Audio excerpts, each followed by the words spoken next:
या ठिकाणी आपल्या बोर व्याघ्र प्रकल्पाच्या माध्यमातून वर्धा जिल्ह्याकरिता नवीन ऐतिहासिक पाऊल उचललं गेल्याचं सन्मान्य सुमितजींनी सांगितलं. त्यांनी सांगितलेलं म्हणणं खरं आहे. कारण ही प्राप्त झालेली नैसर्गिक धनसंपदा याचा वापर आपण कुठल्या सकारात्मक चांगल्या कामासाठी कसा करू शकतो याचा विचार त्या ठिकाणी सर्वांच्या माध्यमातून झाला पाहिजे. त्या ठिकाणचे स्थानिक नागरिक, त्या ठिकाणचे स्थानिक लोकप्रतिनिधी, आमच्यासारखे विधानसभेत लोकसभेत काम करणारे लोक आणि विशेष करून वन विभागाचे अधिकारी आणि कर्मचारी.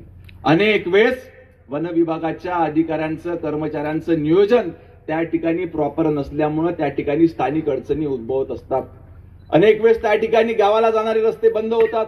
माझ्या ठिकाणी ते आमगाववरून नवरगाव मार्फत गरमसूरला जाताना अनेक वेळेस तो रस्ता बंद करण्यात येतो आणि त्या गरमसूरच्या नागरिकांना तालुक्याच्या ठिकाणी येत असताना कधी रात्री 12 वाजता कधी 1 वाजता फोन लावतात, भाऊ गेट बंद करून टाकलं. वामनराव बरोबर आहे का?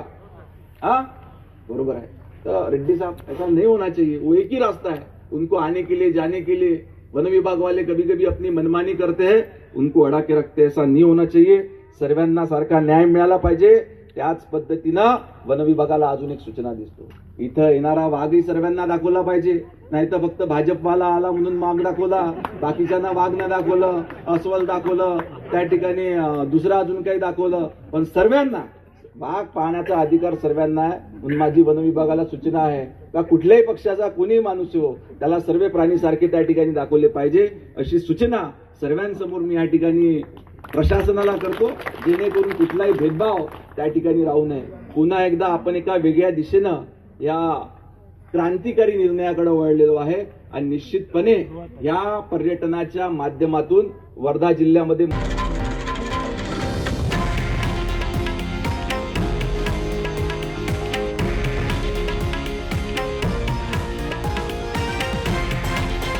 हे आहे देशातील नंबर 1 न्यूज नेटवर्क आणि आपण पाहत आहात TV9 मराठी, एकमेव.